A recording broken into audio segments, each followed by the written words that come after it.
আমরা দেখতে পাচ্ছি যে এই সময়টাতে হচ্ছে মাজার ভাঙা হচ্ছে। একজন রাষ্ট্রচিন্তক হিসেবে এই বিষয়টিকে আপনি কিভাবে দেখছেন? মাজার কাকে বলে? বাংলাদেশ তো আউলিয়ায়ে কেরামের দেশ। অসংখ্য আউলিয়ায়ে কেরামের পদচারণা, তাদের মেহনত, তাদের চোখের পানিতে এই বাংলাদেশের মাটি সিঞ্চিত হয়েছে বলেই এদেশে ইসলামের চাষাবাদ এত সুন্দর, এত সুজলা সুফলা ইসলাম। তো প্রকৃত অর্থেই যে মাজারগুলো, যে মাকবারা বা কবরগুলিতে বড় বড় আউলিয়ায়ে কেরাম শুয়ে আছেন, সেই মাজারগুলিকে তো ধ্বংস করে দেওয়া উচিত নয়। এটা ধ্বংস করে দেওয়ার বিষয় নয়, একটা কবরকে ধ্বংস করে দেওয়ার কোনো কারণ নেই।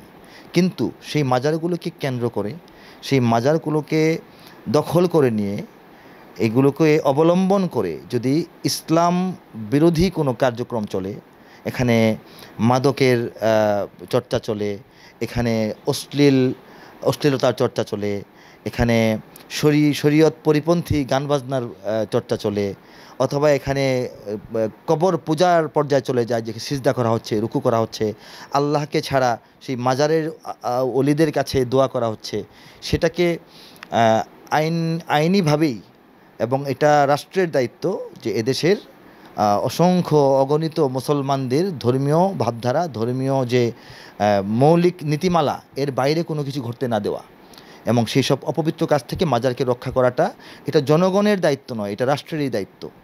আর যে মাজারগুলো আসলে মাজার নয়, এমন অনেক মাজার বাংলাদেশে আছে যেখানে কোনো আউলিয়ায়ে কেরামের কবর তো নেই, এমনকি কোনো মানুষের কবরই নেই, এরকমও আছে।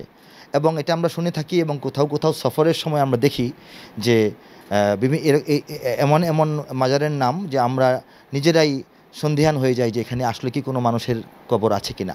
তো সেরকম কোনো ভুয়া ব্যবসার জন্য প্রতিষ্ঠিত কোনো স্থাপনা যদি থাকে, মাজার নামে চলছে, আসলে মাজার নয়, সেগুলোকে ভেঙে দেওয়া এটা রাষ্ট্রের দায়িত্ব। এখানে জনগণকে কেন যেতে হচ্ছে?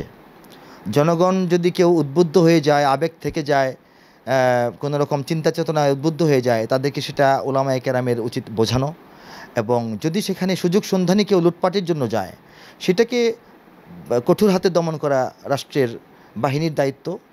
আর প্রকৃত মাজারগুলোকে চিহ্নিত করা, যেগুলো আদৌ মাজার নয় সেগুলোকে বিলীন করে দেওয়া, আর প্রকৃত মাজারগুলোকে ইসলাম বিরোধী কার্যক্রম থেকে পবিত্র রাখা, এই কাজটা যদি সুন্দরভাবে আঞ্জাম দেওয়া যায়, তাহলে এই প্রসঙ্গটা বারবার আসবে না।